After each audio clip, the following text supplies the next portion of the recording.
सीधा साधा, क्योंकि हम ही हैं असली। जिसकी जितनी आबादी उसका उतना हक। नमस्कार, आप देख रहे हैं सीधा साधा और मैं हूं आपके साथ अमन। और इस खास मुद्दे पर हमारे साथ बातचीत करने के लिए एक बार फिर से अमिताभ त्रिपाठी सर मौजूद हैं, जाने माने लेखक हैं और तमाम राजनीतिक जो मामले हैं उस पर बहुत बारीक परख रखते हैं।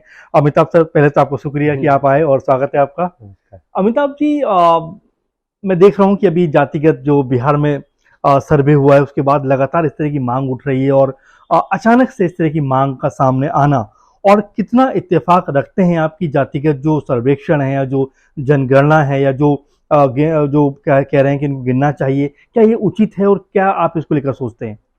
देखिए, ये जो बिहार से जो शुरू हुआ है जी। जातिगत सर्वेक्षण का जी। विषय, इसके कई पहलू हैं। जी।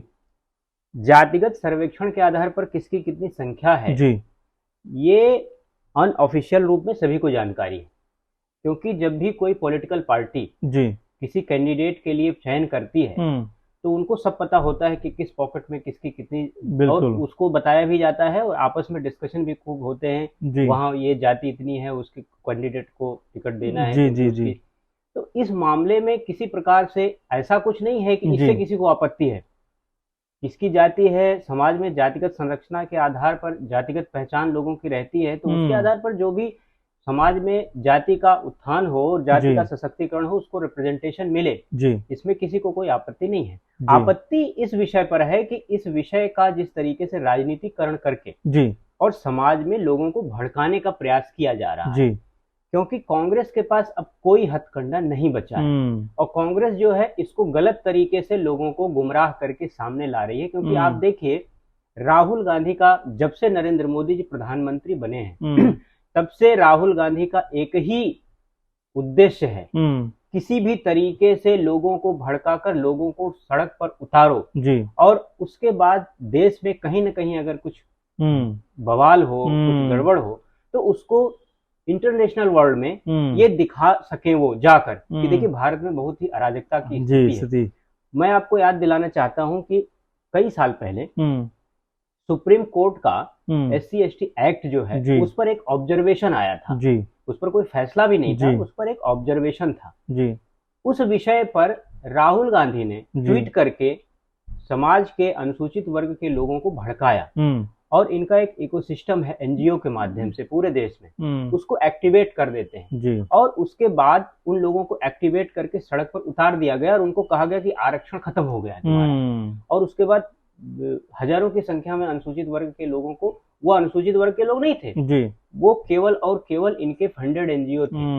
2004 से 2014 तक जब कांग्रेस की UPA सरकार थी जी, तो Sonia Gandhi ji national advisory council जो उन्होंने बना रखी थी, उसके माध्यम से उन्होंने इस तरीके से left wing oriented, Islamist oriented या इस तरीके के जितने भी ऐसे अराजकतावादी समूह हैं, इन लोगों के NGOs को खूब फंड किया गया, उनको बहुत सशक्त कर दिया गया। उनका पूरा का पूरा एक इकोसिस्टम है, नेटवर्क है, उनको लीगल एड दिया जाता है। उनके साथ मीडिया का एक चैनल, मतलब चैनलाइज किया हुआ है कि जिसमें उनको तुरंत मीडिया तक उनका एक्सेस पहुंच जाता है। और वो पूरा का पूरा जो नेटवर्क है उसको एक्टिवेट कर दिया। राहुल गांधी जी को ये पता है कि मुझे केवल ट्वीट करना है और मुझे कुछ बोलना है, बाकी उसका फॉलोअप वो चैनल कर देता है। तो वो जैसे ही तो अराजकता उत्पन्न करने के लिए देश में कुछ ना कुछ ऐसा करते रहते हैं वो, कि जिसके बाद फिर उसी को लेकर जाकर बाहर जो है यूरोप में और अमेरिका में कि देखिए भारत में ऐसी स्थिति है, ऐसी। इस पर आपत्ति मुझे है। इसके पीछे का जो मकसद है वो कहीं से भी OBC SC को उत्थान करने का, उनका सशक्तिकरण का नहीं है। ये देश को केवल और केवल अराजकता की तरफ ले जाने के लिए एक मकसद से इनकी मांग की जा रही है। जी, अगर एक चीज में और भी निकल आते हैं मतलब सर कि लगभग 50 साल के आसपास तो कांग्रेस का राज रहा है और उस वक्त कभी भी इस तरह की बात निकल कर सामने नहीं आई कि चलिए हमें इस तरह का सर्वे कराना चाहिए, जातिगत जो बातें हैं वो निकल कर सामने आनी चाहिए। अचानक ये जो बोतल में निकला बैठा हुआ जिन था बाहर आ गया और राहुल गांधी भी ट्वीट उस पर कर रहे हैं, तमाम सारे जो इंडिया गठबंधन के जो नेता हैं वो भी ट्वीट कर रहे हैं कि हाँ ये होना चाहिए। इसको कैसे देख रहे हैं कि क्या पूरा का पूरा पॉलिटिकल ये जो नैरेटिव सेट किया जा रहा है या इसके पीछे कुछ और मंशा है?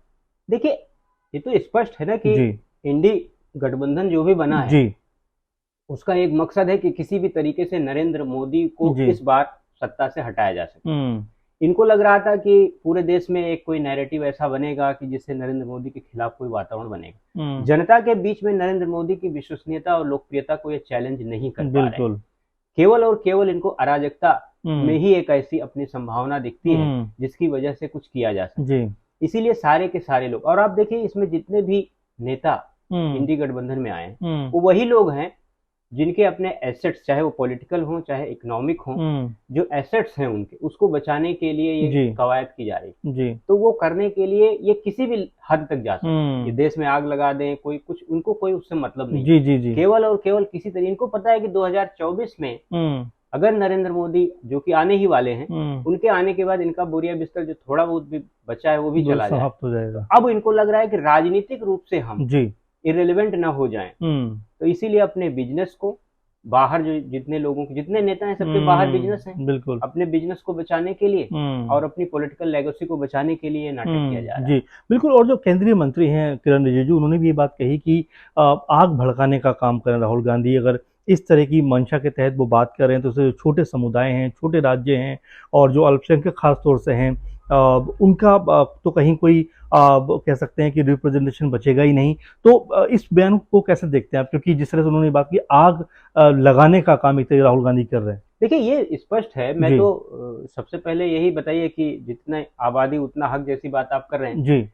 राहुल गांधी को ये भी नहीं पता है कि जवाहरलाल नेहरू जी जब प्रधानमंत्री थे जी, तो उन्होंने सारे मुख्यमंत्रियों को पत्र लिखते हुए जब पहली जनगणना हुई थी तो इस बात पर आपत्ति व्यक्त की थी, जातिगत जनगणना नीचे होनी चाहिए क्योंकि हमें कास्टलेस सोसाइटी चाहते हैं। डॉक्टर अंबेडकर भी यही चाहते थे उस समय, क्योंकि भारत को आजादी मिली तो उससे पहले की प्रक्रिया में जिस तरीके से लोगों ने सांप्रदायिक और जातीय विद्वेष और टकराव देखा था, उसके आधार पर सबको ये लग रहा था कि भारत को अगर आगे बढ़ना है तो एक नए सिरे से हमको आगे बढ़ना पड़ेगा। तो उन्होंने कहा 1990 में इनके पिताजी राजीव गांधी ने भी संसद के फ्लोर पर बोला था कि कास्टलेस सोसाइटी चाहिए।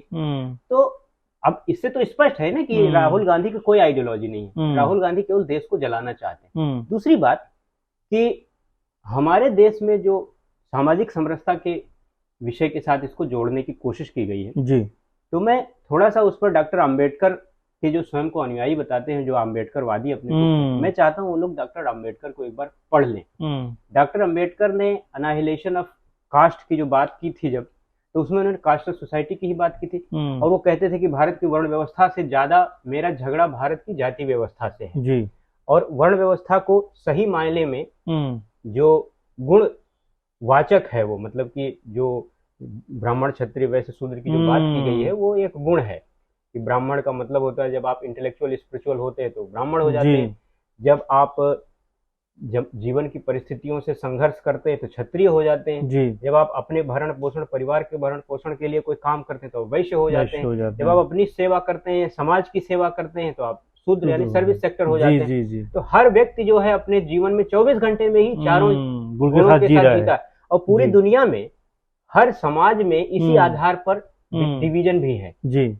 आप देख लिए होटल में हम जाते हैं, जो सर्विस सेक्टर है, हॉस्पिटैलिटी है जी, हम एरोप्लेन में जाते हैं तो एयर होस्टेस की तरफ से जो उनका वो किया जाता है, जो भी हॉस्पिटैलिटी होती है, किसी रेस्टोरेंट में जाते हैं तो वर्ण व्यवस्था के साथ समझे तो ये शूद्र का काम हुआ। तो ऐसा थोड़ा है कि अब आप देख लीजिए कि इस पर इतनी बातें की जाती है।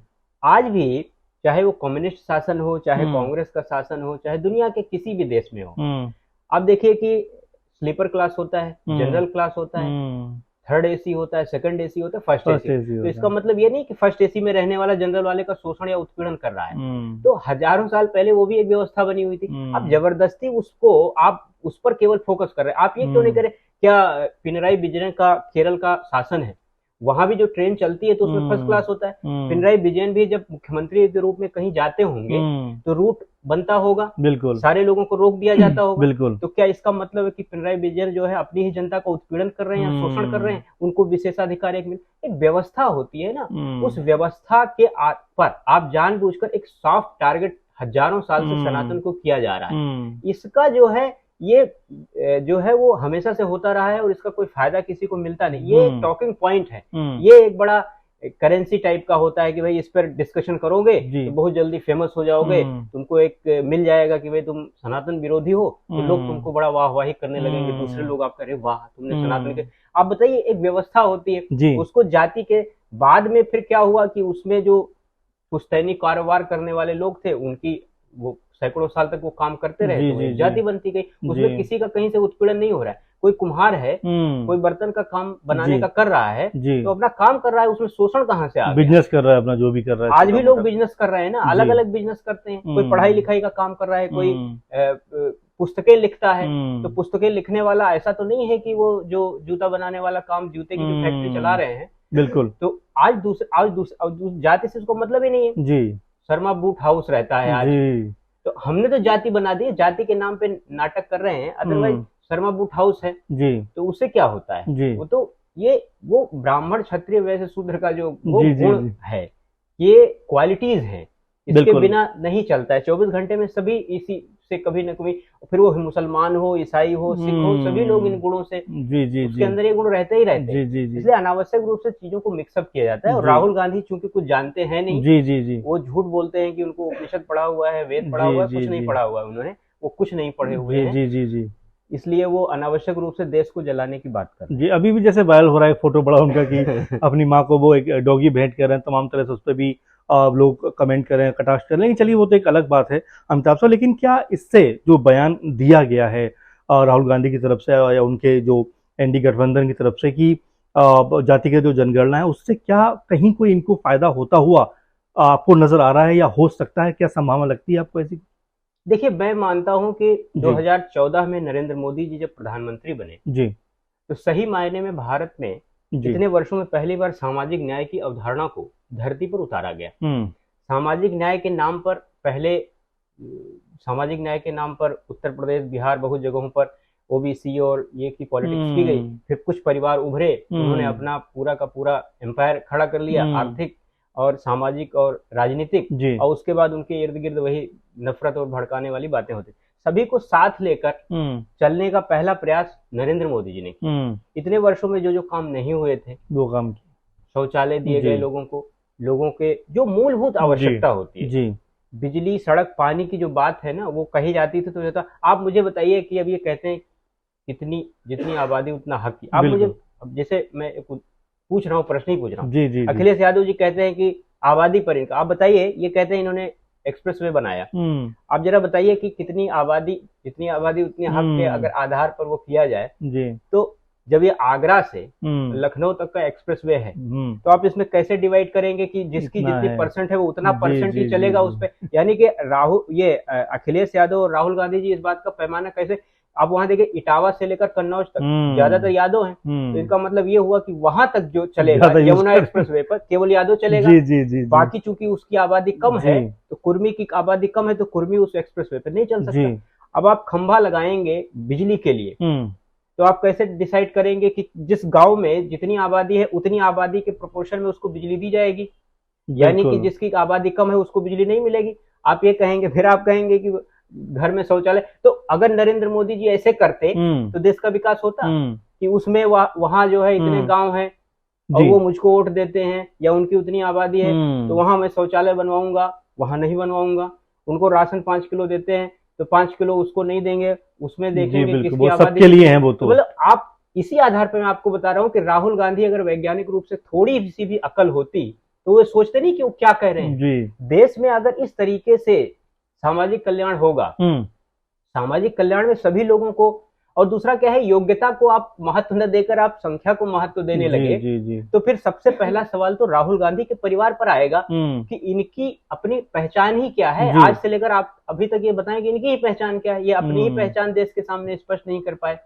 कभी तो ये कश्मीर में जाते हैं तो इस्लाम के बारे में चर्चा करने लगते हैं। तो ये किस दिशा में जा रहे हैं? अगर ये जाएंगे तो इस विषय पर भी तो चर्चा होगी। आप कश्मीरी ब्राह्मण हैं, आप मुसलमान हैं, आप पारसी हैं, आपकी माँ कैथोलिक है, क्या है? तो मतलब जब आप देश को इस डिबेट में झोंकेंगे तो आपके बारे में, फिर जब आपके बारे में होगा तो कहेंगे कि ये सब पर्सनल होता है, टारगेट किया जा रहा है, और मुझको टारगेट किया जा रहा है, हम पर्सनल विषय पर डिस्कशन नहीं करते। आप बताइए सनातन पर ये क्यों टारगेट करते हैं? अभी पितृपक्ष चल रहा है। जो भी सनातनी होता है किसी भी जाति का हो, जो सनातनी होता है वो अपने पितरों का तर्पण और श्राद्ध करता जी है। बिल्कुल। हमने अभी तक राहुल गांधी को कभी नहीं देखा, सोनिया जी को हमने कभी नहीं देखा कि, तो ये समझ ही नहीं आता है कि, तो सबसे पहले ये तो इसी आधार पर शक होता है कि इनका उद्देश्य जो है वो समाज में बिखराव इसलिए पैदा करना चाहते हैं क्योंकि ये सनातनी है ही नहीं स्वयं। अब हम भी तो ये सवाल पूछेंगे, जब आप देश को जलाने के लिए ऐसे सवाल करेंगे तो हम भी आपसे ये सवाल पूछेंगे कि आप अपनी आइडेंटिटी पहले हमको बताइए, आप हैं कौन, और तब तो हम ये जाने कि आपका सनातन से क्या रिश्ता है। जी बिल्कुल। और अगर ऐसा नहीं है तो इसका मतलब आप जानबूझकर सनातन को टारगेट कर रहे हैं क्योंकि आप उसको खत्म करना चाहते हैं विदेशी इशारे पर। जी बिल्कुल। और अब मैं ये सोच रहा था अमिताभ सर आपके जवाब के सुनकर कि अगर ऐसा होता है तो क्या सामाजिक जो आपस में लड़ाई झगड़े हैं, तकरार है, द्वेष है, ये सब नहीं बढ़ेगा? क्योंकि इस तरह के आंकड़े निकल कर सामने आए, जैसे आपको मैंने बयान भी बताया, किरण रिजिजू ने जो बयान दिया है वो यही कहा है कि भाई इससे आग भड़क सकती है, आप आपस में लोगों को लड़ाने का काम कर रहे हो। तो क्या राहुल गांधी या जो भी जो इस तरह का बयानबाजी कर रहे हैं, क्या देश में एक अराजकता का माहौल नहीं कायम करने का प्रयास कर रहे हैं? देखिए वो केवल गद्दी के लिए, अब वही बताएं कि जो सर्वे आया जी उसमें ईसाई जो है 1% से भी नीचा है बिहार में। बिल्कुल। तो इनके थ्योरी के आधार पर तो ईसाइयों को कुछ नहीं मिलना चाहिए जी। उनके साथ कुछ नहीं,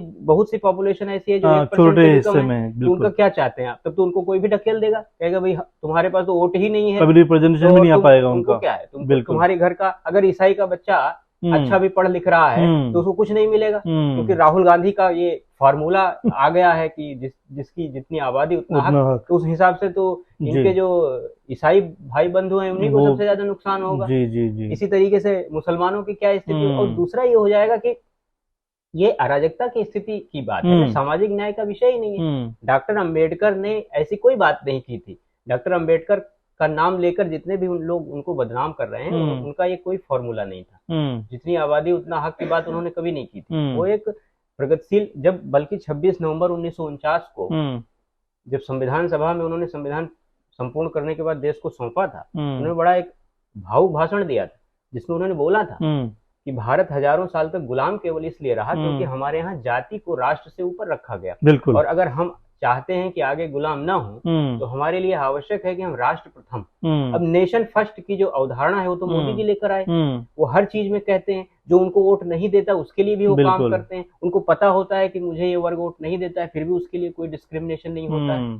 तो ये जिस दिशा में नरेंद्र मोदी जी देश को ले जा रहे हैं, उस दिशा से लोगों को भटकाने का प्रयास हो रहा है। जी बिल्कुल। और ये नहीं चाहते हैं कि देश आगे बढ़े। जी, मैं खुद भी कल कुछ लोगों के साथ में बात कर रहा था, कहीं पर रिपोर्टिंग करने के लिए गया हुआ था सर, और वहां पर भी लोगों में बहुत सारी चीजों को लेकर भले ही नाराजगी है, लेकिन कुल मिलाकर उनका ये कहना है कि देश आज आगे बढ़ रहा है, सब लोग आगे बढ़ रहे हैं, और ये देश जो आगे बढ़ रहा है इसको ऐसे ही आगे बढ़ते रहने देना चाहिए। लेकिन अगर जातिगत जनगणना और इस तरह की बातें सामने आती हैं तो क्या आपको लगता है कि ठहराव की स्थिति भी उत्पन्न हो सकती है? क्योंकि देश जिस गति से, खासकर हम देखें 2-10 साल में, तो जैसे आगे बढ़ा है, चाहे चंद्रयान की बात कर लीजिए, G20 की बात कर लीजिए, तमाम सारे जो सेक्टर है वहां पर इंडिया ने अपना जो है धाक जमाई है, तो क्या आपको लगता है अगर ऐसी स्थिति आती है तो ये ठहराव कहीं ना कहीं नजर आ जाएगा देश में? निश्चित रूप से देश में जब आंतरिक उपद्रव पैदा होगा तभी देश का विकास रुकेगा, यही ये लोग चाहते हैं जी। और चूंकि जब वो ठहराव आएगा, देश जिस दिशा में आगे बढ़ रहा है उसके साथ ये लोग